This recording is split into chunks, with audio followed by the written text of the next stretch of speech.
So, today I wanted to go over a few of the aspects of the good old custom floor that some people may not be familiar with, at least new ways to use some of these mechanics that you might not be familiar with. And so the first one I want to go over is the kind of autofill stacking. It's very similar to how the like rock walls and custom walls and such, and quite a few other things stack like that too as well. It's basically just once you build an object that is stackable, and then you just hover the next one right out of your book. You just hover it over it, and then it should stack right on top for you.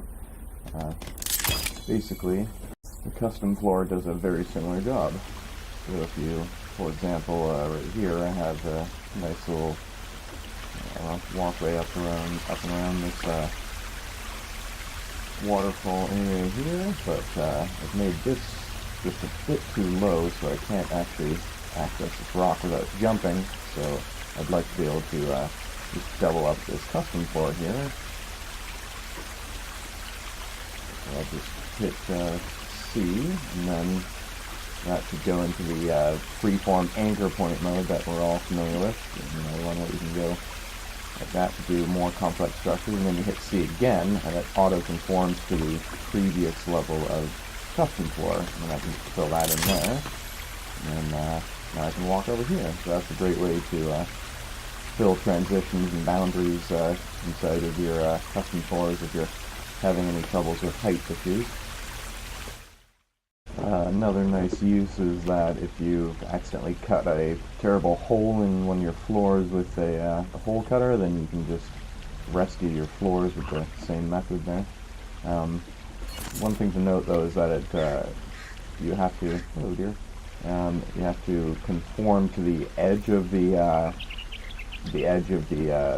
floor itself. Like you can't trick it and try and go in the middle of where you've newly hole cut. It doesn't want to go in there. But basically, yeah, you just fill that up. It's like your hole cut never happened. Although it does raise the height just a little bit, so in some cases it might put your stairs or something out of whack, so it won't work in all cases, but can be a nice fix. And if you're wondering why you might be enough of a dunce to even put a hole in your floor, some of you might have experienced the fun times with Timmy portraits, for example. When you try to place them down, they tend not to want to go very nicely. So for example, right there, for example, right there, it obviously did terribly. That was a bit more extreme than I even expected. It would be pretty hard to get a picture frame onto that after. But yeah, so in that case, I would probably want to get rid of this, and then on that, if I wasn't too careful, I might accidentally cut a hole in my floor. Oops, and then I would be able to just fill that back in with another custom floor here. You can also use this as a way to fill some vertical space. In this case, I use this an alternative way of getting these half-height wooden railings here. This was Ford's idea. I'll link the video here.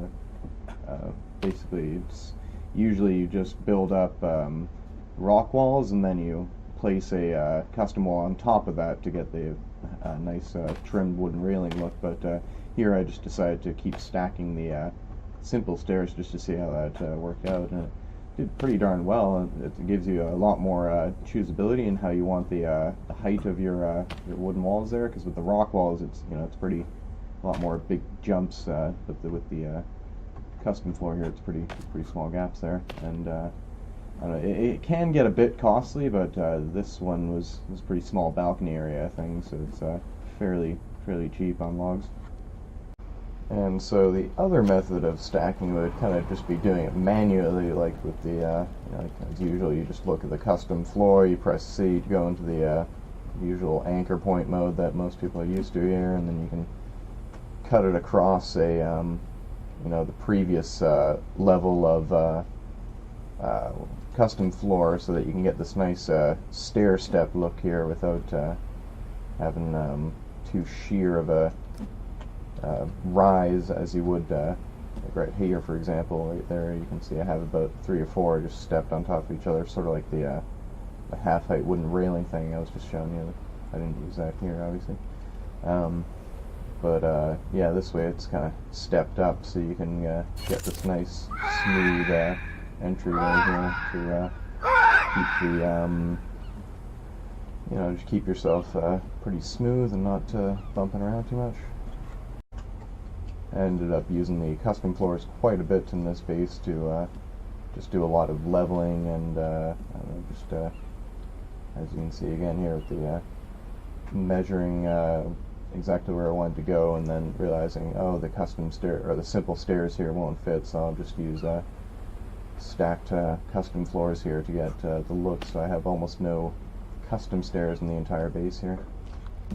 These are all just stacked levels of wooden floors.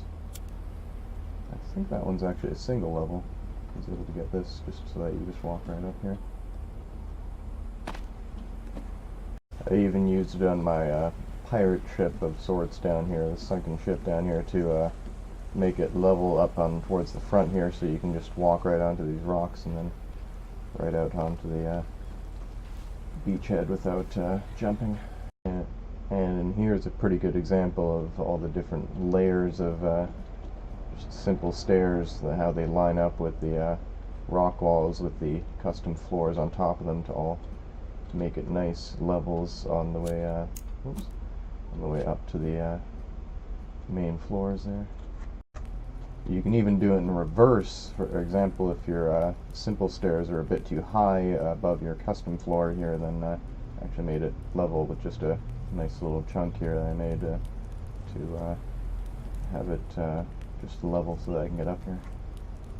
I misjudged these custom platforms' heights, so I actually ended up needing to use these stacked custom floors here to be able to even get up here.